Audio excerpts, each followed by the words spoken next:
Welcome, everybody. My name is Gord Stothart. I'm President and CEO of IAMGOLD, and welcome to the 121 Mining Investment EMEA series. I'll just give you a little bit of a lowdown on where we're at with IAMGOLD right now. Cautionary statements for everybody to keep in mind, and information on our qualified persons. So IAMGOLD, as we've been saying for a little while now, we are certainly well positioned for profitable growth. We're very excited about the prospects moving forward, and happy that our growth development projects are headed towards production in the near future. We are really well set up. We have three operating mines currently on three continents. Current guidance is in the 630 to 700,000 ounce range for 2021, and we are working very hard at the operations to maximize profitability, profit, and mine site free cash flow while we're in development. We do look to expand our production to well over 1 million ounces by 2024. First with the Côté Gold project, which we expect to be brought online in 2023, and followed after that by the Boto project. It really, because of our current metrics, we expect this development will really generate a very attractive opportunity to grow in terms of a number of different metrics. We have a strong financial position and are well aligned to fully fund the development scenario, and we continue to manage the balance sheet very conservatively. For several years, we've had a very strong ESG culture at the company. Next year, we'll celebrate the 15th anniversary of our zero harm commitment, which is, I think, a great rudder for the company in terms of how we treat ESG matters. COVID-19 has obviously been a challenge for the whole world, but for us, it is something that we continue to work with, not only at our sites, but also in support of the communities and the health organizations in the jurisdictions where we operate. Beyond Côté and Boto, we do have a very robust pipeline of projects that will carry that growth story forward for several years to come. This sort of lays out where we are. We're fairly evenly distributed across three jurisdictions, and evenly distributed in terms of resources. We are in West Africa, we're in the Guyana Shield, northern part of South America, and in Central and Eastern Canada. We've been in all of these jurisdictions for 30 years plus, and we have a very strong position. We have good relationships with the governments, good relationships with the communities, and know the geology and the business communities very well in all of these areas. And that really sets us up well as we move into the growth phase. Current operations are the Essakane mine in Burkina Faso. Been in operation since 2010. We own a 90% ownership with the government of Burkina Faso holding 10%. This year, we're guiding 365 to 390,000 attributable ounces. And we still have strong reserves there of 3 million ounces, and are continuing to generate very attractive cash flows from Essakane. Rosebel in South America is our longest running operation, came into production in 2004. Currently is producing, our guidance for 2021 is 220 to 245,000 ounces from Rosebel. First quarter was challenged a little bit, both with heavy rains and understaffing as we're building out the camp in response to COVID. But as we look at the remainder of the year, we see a very strong year going forward for us for the remainder of the year at Rosebel. And then we have the Westwood mine in North America in the Abitibi region of northern Quebec. Our guidance for this year is 45 to 65,000 ounces on Westwood. And we announced a couple of weeks ago that we are working towards a restart of underground operations that were suspended late last year. Tracking a little bit of the trends with respect to our production from from Q1. We were a little lower, obviously, than Q4, as we had expected internally. And as we look at the remainder of the year, we are looking to build production, especially in the second half. All-in sustaining costs, we're tracking close to where we've been trending recently. We were impacted somewhat by the lower production. And as we look at the remainder of the year, we are holding our guidance in the $1,230 to $1,280 range for all-in sustaining costs. As we look forward over the next 3 years, we are going to see significant growth at IAMGOLD. We're talking about growth of over 70% from where we're at now, as Cote and eventually Boto get brought on board. And that really does place us amongst our peer group really near the top in terms of growth potential in the near term. Sorry. Strategically, what we're looking at is to continue to conservatively run the operations, use the operations to contribute cash to the bottom line. And we had some good success in 2020 in turning these operations around with a strong build in mine site free cash flow. We're expecting to see similar numbers or better this year as we continue to move forward from the operations. And that really provides us with a platform to be able to execute on the development projects. First at Cote, which we announced last July and is in the midst of construction, and at Boto, which is currently being de-risked in terms of engineering and infrastructure. And beyond that, we see a number of projects, organic projects, coming through our exploration program that will allow us to contribute to additional opportunities as we move out in the longer term. We're actually quite proud of this slide here. What you're looking at on the right-hand side is resources over time over the past 8 or 9 years. And on the left-hand side, you have reserves over the same time period. The column charts at the bottom are the major producers out there and really are indicative of what's been happening across the whole industry in terms of reserves and resources, a very steady decline over time, even with the increase in prices last year and some people changing the assumed gold cost in calculating reserves and resources. You're still seeing decline. IAMGOLD, on the other hand, has continued to do exploration through this period. We've certainly seen some strong growth in both reserves and resources over time. We did drop a little bit in the last year as we sold our Sadiola asset in Mali in West Africa. However, as we continue to move forward, we have strong opportunity to pull those reserves and resources back up and keep feeding the pipeline for projects. Speak a little bit about Cote. Certainly is a tier 1 asset. Our effective ownership is 64.75%. We operate a JV which controls 92.5% of the project and is the operator. We're in that JV. We're a 70% partner, with Sumitomo Metal Mining being a 30% partner. Cote is an exciting project, currently showing an 18+ year mine life.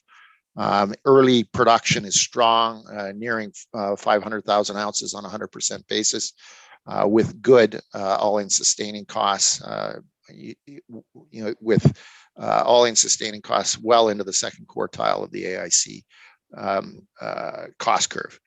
And obviously, another strong point, it really is in a mining-friendly jurisdiction in Northern Ontario. Project is going well. At the end of Q1, we were 18% in overall project completion. We were able to advance our early milestone, which was the start of earthworks and the site.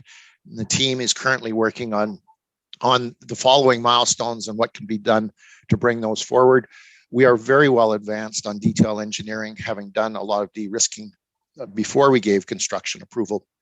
And that's stood us very well as this project is coming together very nicely.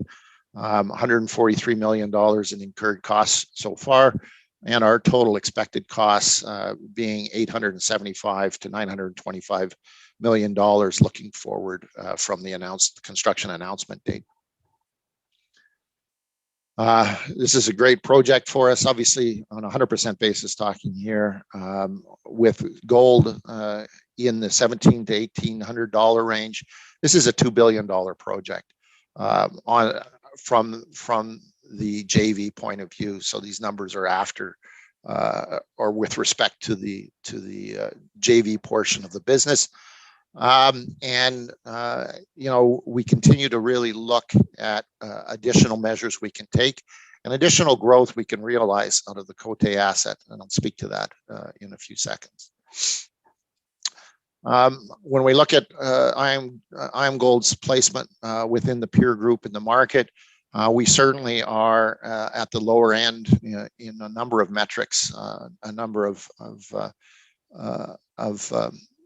KPIs, financial KPIs.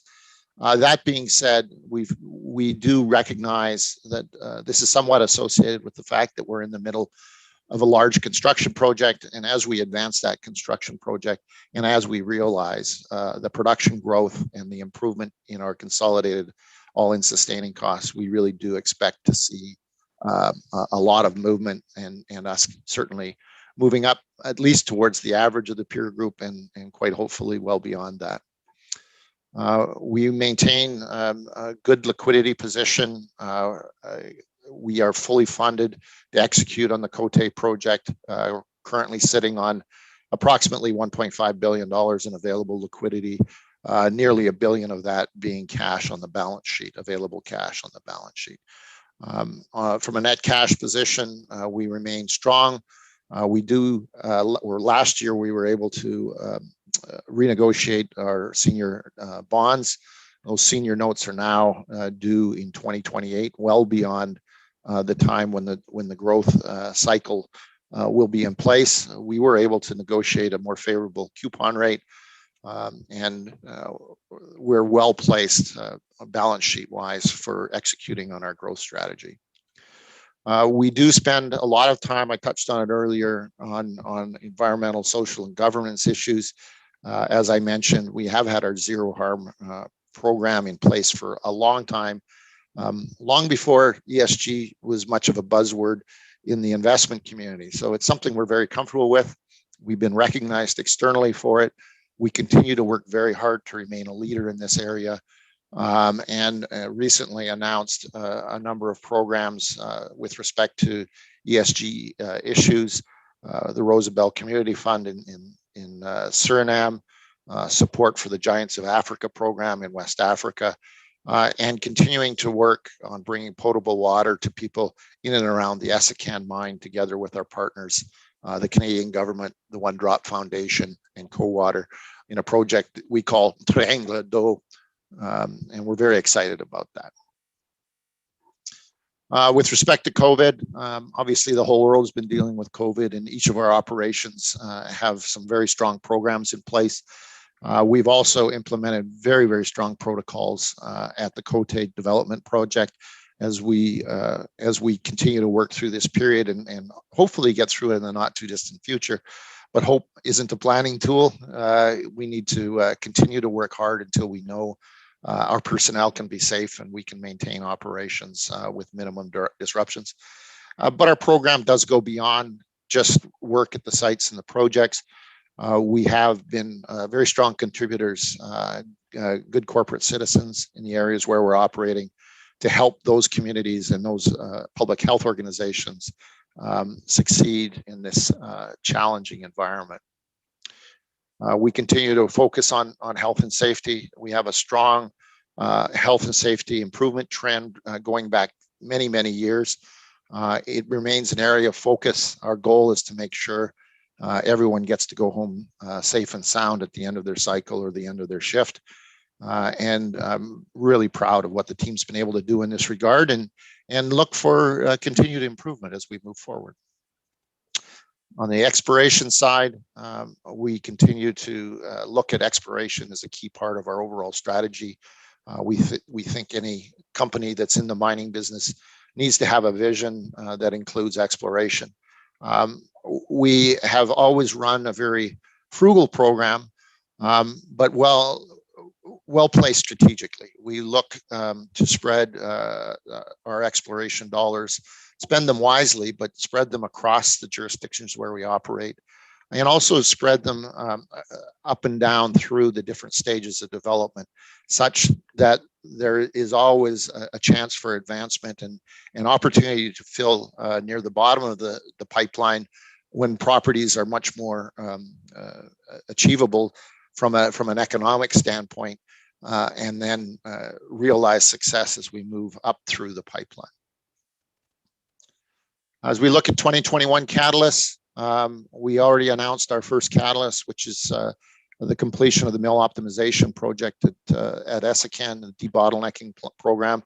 That was completed in Q1. We're in the process of optimizing that new circuit and looking at what the empirical numbers that come out of it rather than the design numbers. It's going very well for us. At Rosebel, as I mentioned, as we complete our camp expansion, and as we look forward, we're really looking to return to full mining rates. Westwood, we are looking to restart the underground operations, as I said, in H2. Open pit operations with the Grand Duke pit near the mill have continued full year, and we are seeing some nice positive news there. On the Côté side, a lot of focus on Côté these days. As I mentioned, we did start major earthworks in Q1. We are in the process of putting in the construction camp. It should be completed mid-2021 so that we can go on with the job of completing that whole project. We're advancing Boto, and we continue to work on exploration. I think most importantly for this year, we're looking to announce a maiden resource for the Gosselin deposit, which is 1.5 kilometers away from Côté, and provides some really interesting downstream opportunities for the Côté asset. And with that, I'll just sort of bring you back full circle to just reiterate that we see ourselves as extremely well placed versus the peer group, the gold mining intermediate peer group, in terms of what our growth initiatives will do to transform our company as we move into the future, and really on the back of a strong exploration program, we see that trend going well into the future, and of course all of that based on sound fundamental ESG practices and a conservative financial position. And with that, I think I'm done.